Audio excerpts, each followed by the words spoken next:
Noong gabi ng Marso 16, 2024, isang simpleng celebration matapos ang basketball championship sa isang barangay sa Tarlac City ang nauwi sa isang krimeng hindi agad makakalimutan ng isang 22 anyos na college student na si Vanessa Liwanag.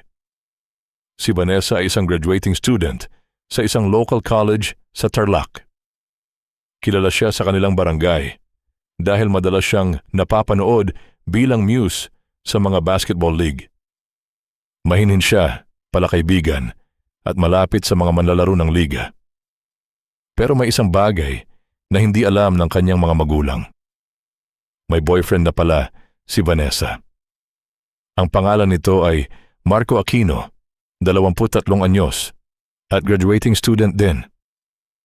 Matagal na silang magkarelasyon, pero hindi pa alam ng mga magulang ni Vanessa ang tungkol dito. Kapag tapos na ang klase, madalas silang sabay na umaalis. Minsan ay dumidiretso sila sa apartment ni Marco para magkaroon ng private time bago umuwi si Vanessa. Dahil parehong graduating students, sanay na silang pagsabayin ang pag-aaral, relasyon, at mga responsibilidad nila. Hindi rin bago kay Vanessa ang mga kaibigan ni Marco. Kasama niya ang tatlo nitong ka-team sa basketball na sina Jasper Mendoza, 22 anyos, Richard Santos, 24 na anyos, at Adrian Cruz, 23 anyos. Matagal na rin silang magkakakilala, kaya kampante si Vanessa kapag kasama ang mga ito. Kaya nang matapos ang basketball championship noong gabing yon, wala siyang nakitang dahilan para maghinala. Nanalo ang team ni Marco sa liga, kaya pagkatapos ng laro ay niyaya siya ni Marco na kumain at pumunta muna sa apartment nito.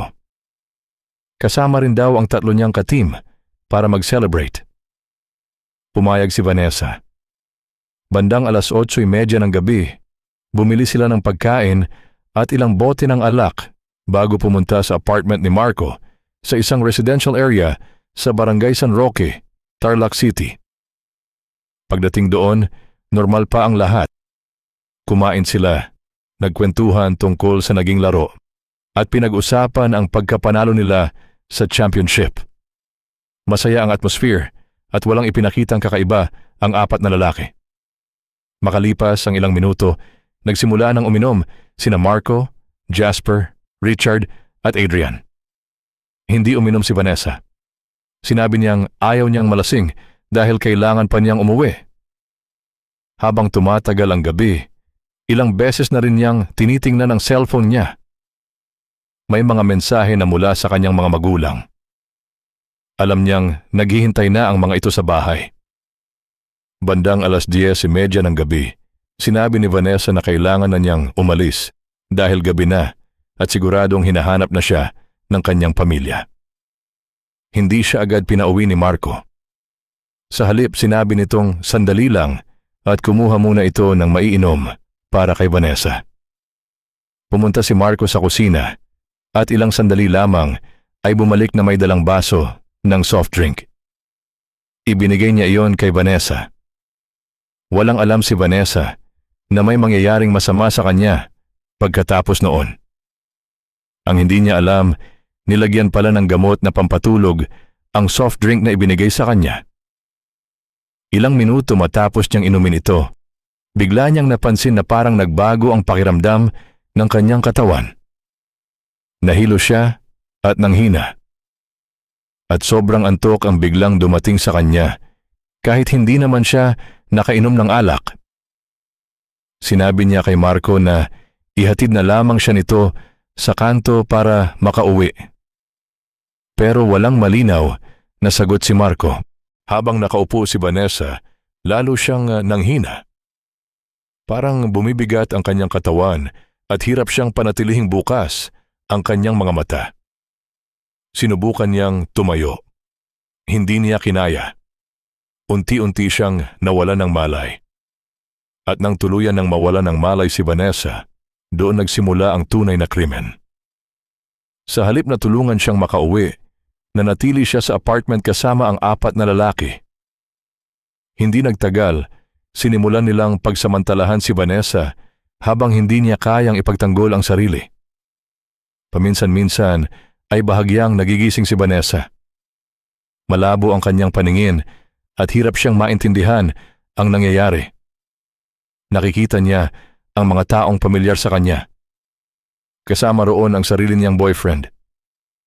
Sinubukan niyang gumalaw at humingi ng tulong, pero sobrang hina ng kanyang katawan. Hindi niya kayang lumaban. Sa ilang pagkakataon, napapahinto siya dahil sa takot at pagkalito, bago muli siyang mawalan ng malay. Lumipas ang mga oras. Habang nangyayari ang krimen, walang nakakaalam sa bahay ni Vanessa kung nasaan siya. Pagsapit ng madaling araw, nagsimula ng mag-alala ng husto ang kanyang mga magulang. Hindi na nila siya matawagan. Hindi rin siya sumasagot sa mga mensahe. Bandang 2:00 ng madaling araw, nagsimula na silang magtanong sa mga kaibigan at kakilala ni Vanessa kung may nakakita sa kanya. Dahil hindi pa rin siya makita, nagpunta sila sa barangay at humingi ng tulong upang mahanap ang kanilang anak. Samantala, nasa apartment pa rin si Vanessa. Bandang 6:00 ng umaga ng Marso, 17, nagising siya. Magulo ang paligid. Magulo rin ang kanyang mga gamit. At ang mas nakakatakot, wala na roon ang 4 na lalaki. Wala na rin si Marco. Nang mapagtanto niya ang nangyari, napaiyak si Vanessa. Mabilis siyang nagbihis at sinubukang lumabas ng apartment. Pero nang hawakan niya ang doorknob, hindi bumukas ang pinto. Nakalock ito mula sa labas. Doon tuluyang nagpanik si Vanessa. Sumigaw siya ng tulong. Ilang ulit siyang humingi ng saklolo hanggang sa may isang babaeng nakatira sa katabing unit ang nagising. Narinig nito ang pag-iyak at pagsigaw ni Vanessa. Agad itong lumabas at sinubukang alamin kung ano ang nangyayari. Nang makita nito si Vanessa, agad nitong tinawagan ang may-ari ng apartment. Makalipas ang ilang minuto, dumating ang may-ari at binuksan ang pinto. Paglabas ni Vanessa, hindi na niya napigilan ang kanyang pag-iyak. Sinabi niya sa kanila ang nangyari. Agad namang tumawag ng pulis ang may-ari ng apartment. Habang hinihintay ang mga otoridad, kinuha ni Vanessa ang kanyang cellphone. Doon niya nakita ang napakaraming missed calls at messages mula sa kanyang mga magulang. Buong gabi pala siyang hinahanap ng mga ito. Nang tawagan niya ang kanyang pamilya, agad silang pumunta sa apartment. Hindi pa alam noon ng mga pulis kung sino ang eksaktong responsable. Pero sa loob ng apartment, may mga ebidensyang maaaring magturo sa mga taong huling kasama ni Vanessa. At isa sa mga taong yon ay ang lalaking pinagkakatiwalaan niya. Ang sarili niyang boyfriend na si Marco Aquino. Pagdating ng mga pulis sa apartment noong umaga ng Marso 17, 2024, agad nilang sinimulan ang pagkuha ng mga ebidensya. Hindi muna pinagalaw ang mga gamit sa loob ng unit. Kumuha ang crime scene investigators ng mga litrato, fingerprints, cellphone records, at iba pang bagay na maaaring makatulong sa investigasyon. Samantala, dinala si Vanessa sa ospital para sa medical examination. Doon tuluyang nakumpirma ng mga doktor na may mga palatandaang naayon sa kanyang salaysay. Kumuha rin ng mga sample at ebidensya na maaaring gamitin sa forensic examination. Habang nasa ospital si Vanessa, patuloy namang hinahanap ng mga pulis ang 4 na lalaki. Ang unang naging pangunahing suspek ay si Marco Aquino, ang boyfriend mismo ni Vanessa. Sinuri ng mga investigador ang mga CCTV camera sa paligid ng apartment. Nakita sa ilang footage na dumating si Marco kasama sina Jasper, Richard at Adrian noong gabi ng Marso 16. May mga kuha rin na nagpapakitang magkakasama silang umalis kinabukasan. Lalong naging mahalaga ang cellphone ni Vanessa. Sa mga mensahe nito, nakita ng mga pulis ang mga pag-uusap nila ni Marco bago ang insidente. Sinuri rin ang communication records ng 4 na lalaki at nakita na magkakausap sila bago at pagkatapos ng gabing iyon.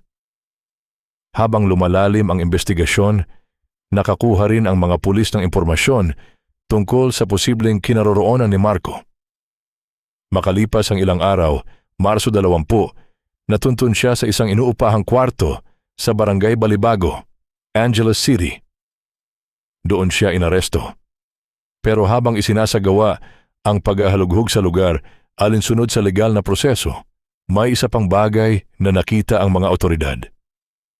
May mga sachet ng hinihinalang illegal drugs sa kanyang mga gamit. Dinala ang mga nakumpiska sa laboratory para sa pagsusuri at kalaunan ay nakumpirmang dangerous drugs. Nakumpiska mula kay Marco ang 5 sachet ng shabu na may kabuang timbang na humigit kumulang 12.3 gramo, kasama ang isang digital weighing scale at ilang plastic sachet na ginagamit sa pagre-repack.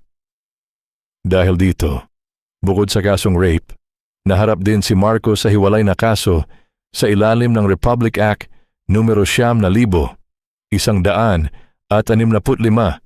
kaugnay ng illegal possession of dangerous drugs. Pero hindi pa doon natapos ang investigasyon. Sa pagharap sa mga otoridad, nagsimulang magbigay si Marco ng impormasyon tungkol kina Jasper, Richard at Adrian. Ipinakita niya kung saan nakatira ang mga ito at kung saan sila posibleng matagpuan. Hindi nagtagal, isa-isa ring naaresto ang 3. Si Jasper Mendoza ay nahuli noong Marso 22 sa kanilang bahay sa Capas, Tarlac. Kinabukasan naman, nahuli si Richard Santos sa isang boarding house sa Paniqui, Tarlac. Ang huli ay si Adrian Cruz na natunton noong Marso 24 sa isang kamag-anak nito sa Concepcion, Tarlac. Sa bawat pag-aresto, kinolekta ng mga pulis ang cellphone at iba pang posibleng ebidensya na maaaring magpatunay sa kanilang pagkakasangkot. Samantala, unti-unting nabuo ang buong timeline ng krimen. Lumabas sa investigasyon na hindi basta aksidenteng nangyari ang lahat. Nagpunta si Vanessa sa apartment dahil pinagkakatiwalaan niya si Marco. Kilala rin niya ang 3 kaibigan nito. At ang pinakamabigat na bahagi para sa kanya ay ang malaman na ang taong inaasahan niyang magpoprotekta sa kanya, ang mismong taong sangkot sa nangyari. Matapos makumpleto ang investigasyon, isinampa ang mga kaso laban sa 4 na lalaki. Hindi naging madali para kay Vanessa ang mga sumunod na buwan. Kinailangan niyang dumaan sa medical examinations, legal proceedings, at paulit-ulit na pag-alala sa nangyari. Pero sa tulong ng kanyang pamilya, hindi niya piniling manahimik. Nagpatuloy siya sa kanyang pag-aaral, kahit naging mahirap. Unti-unti rin siyang lumayo sa mga taong nagpapaalala sa kanya ng basketball league at sa lugar kung saan nangyari ang krimen. Ang dating bagay na bahagi lamang ng kanyang normal na buhay ay naging isang malaking source ng takot para sa kanya. Samantala, umabot sa korte ang kaso. Sa paglilitis, ipinakita ng prosecution ang mga resulta ng forensic examination, CCTV footage, cellphone records, testimonya ni Vanessa, at iba pang ebidensyang nakalap ng mga investigador. Ipinakita rin ng prosecution na magkakasama ang 4 na lalaki bago, habang, at pagkatapos ng insidente. Pinagtibay ng mga ebidensya ang salaysay ni Vanessa tungkol sa nangyari noong gabing yon. Matapos ang mahabang proseso, naglabas ng desisyon ng korte. Napatunayang guilty sina Marco Aquino, Jasper Mendoza, Richard Santos, at Adrian Cruz sa rape committed by 2 or more persons acting together. Ang hatol sa bawat isa ay reclusion perpetua o pagkakakulong ng habang buhay sa ilalim ng parusang itinakda ng batas para sa naturang krimen.